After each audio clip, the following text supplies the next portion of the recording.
Hello friends, welcome back to Coffee Over Apples. My name is Steph. This is going to be a 5-star review for Canto Contigo by Jonny Garza. I love this book so much, and also in this video I'm going to be making a speed drawing fan art for this book as I tell you about why I loved it.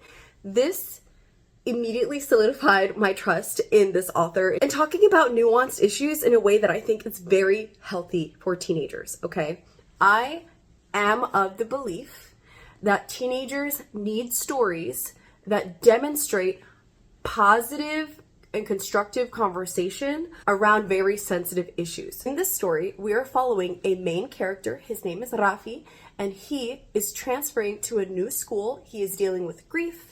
He lost his abuelo, and he is also the lead singer in his school's mariachi band. For anyone who doesn't know what mariachi is, it is Mexican folk singing. The author actually made a playlist for it, which is super cute, so I will drop that link somewhere down below if I can find it again, so you can listen to it. Our main character needs to transfer schools, and when he does, he goes from being the singer of the most popular and successful mariachi high school band for the past 3 years to being on the losing team, or a not so popular team, and one that's actually made fun of a lot for having mostly queer members. They have gay members, they have trans members, they have members from different spectrums of the queer community.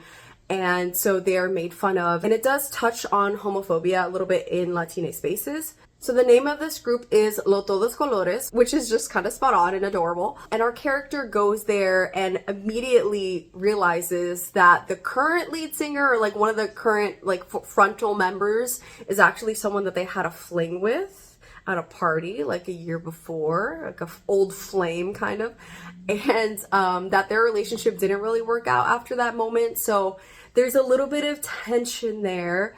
But they also have to deal with racism from other people towards those band members because that person is Afro-Latine and experiencing prejudice. And it's also reflected in like the way that the band experiences performing. So judging at mariachi competitions, this band has never really gotten first place, and they feel like it's partially because even though they've demonstrated that they are really good, there is still prejudice within Hispanic communities. And so all of these things are things that I think are so important for teens to recognize. One, for people who are really not familiar with these topics within predominantly Latine spaces, but also because the whole point of the book is that it needs to be called out, and our characters doing that front and center is just amazing to me because it's not something that I feel like I see too often, and was actually really refreshing. So because it is a problem, I think it would be wrong to have an expectation that families are going to talk about with their kids, because the whole point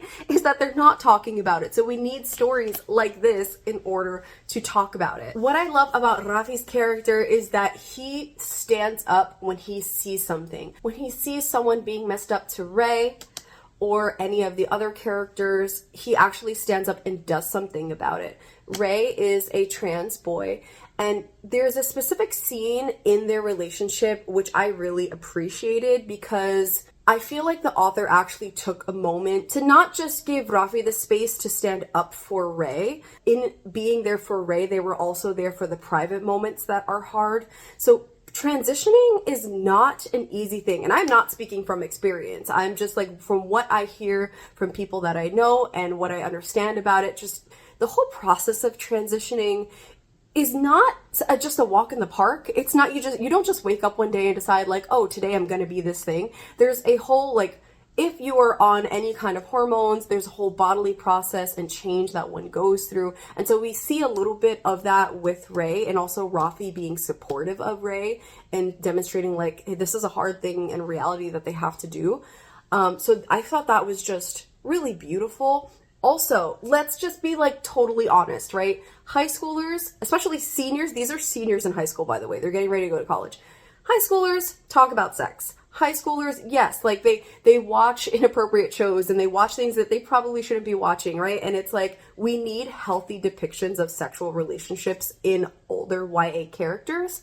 And I think that this did it beautifully. It did it in a way where the character was able to explore, not graphically, by the way. I would definitely say that it was not graphic by any means, but the characters had conversations and had parents that were very supportive of them being in this relationship and saying, hey, we just want you to be safe, constantly repeating safety and how to be safe, which was absolutely wonderful. When these characters ultimately decided to take that leap, they had healthy consensual conversations that didn't revolve around the main character feeling emasculated in any way and actually opening up and talking about like, hey, this is something I've never thought about before. Can we try it? I'm willing to at least try it. And I thought that was really healthy and beautiful in demonstrating like healthy explorations of relationship dynamics. I want to say that I cried twice. I think I cried twice, especially because we get something so beautiful about Rafi's relationship with his abuelo. We do get a little bit of flashbacks, and so I would say trigger warnings if grief is something that is a trigger for you. Again, if homophobia is a trigger for you, obviously, of characters being racist or anything like that. But his relationship with his grandfather was so beautiful. There's a scene here that focuses around Dia de los Muertos. I don't want to spoil anything, so I'm not going to say what happens, but it definitely went in a little direction that I wasn't expecting this to go in with the grandfather. And I'm totally okay with that. I'm totally okay with that. I feel like it was a beautiful decision, that if anything, it was a beautiful tribute and demonstration of Mexican culture and folklorica. I feel like if you complain about it, you kind of don't get it. I'm just gonna give this like caveat, which is if you don't like where the aspect goes with and the end with the grandfather, just take a second, maybe do some research or like talk to some people if you can, or like listen to some people who are in Latine culture, but more specifically here Mexican culture, and you might realize or see hopefully that it was true to folklorica. I loved it. It was gorgeous. 10 of 10. Also, I loved our teacher. The teacher in here, can we just talk about as a teacher to teacher?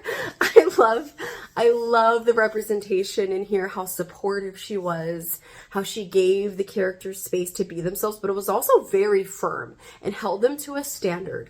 Also demonstrated like pride when they made decisions, when they stood up to do the right thing, regardless of what it meant for the team and the dynamic of the team. And what she did to like build camaraderie in the mariachi group, stunning, gorgeous, wonderful.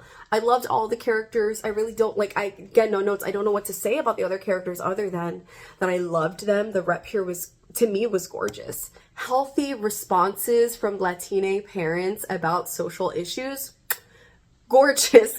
Where can I get more of this? I know I'm probably gonna read the rest of Jonny Garza's books because it was just so good. But yeah, it's really restored my hope in YA, and if I haven't convinced you to pick it up yet, I would say like please just look how pretty it is. Look how pretty it is, okay? I wanted to capture a moment in my fan art that just is like the demonstration of how important performance was to these characters, how important relationship was to these characters, how mariachi is the focus of this. I might include some like marigolds in the background, which is an important part of Mexican culture and representation of the afterlife and the spirit, and popular in ofrendas for Dia de los Muertos. So anyway, I love it. I love it so much. Okay. Anyway, I post videos whenever I feel like it. If you want to support my channel, there's links down below. And if you want to find more coloring pages that I've made, you can check out my Patreon and stuff where you can get downloadable content and other videos like this one. Anyway, thanks for watching. Bye. Mr. Wonka worked the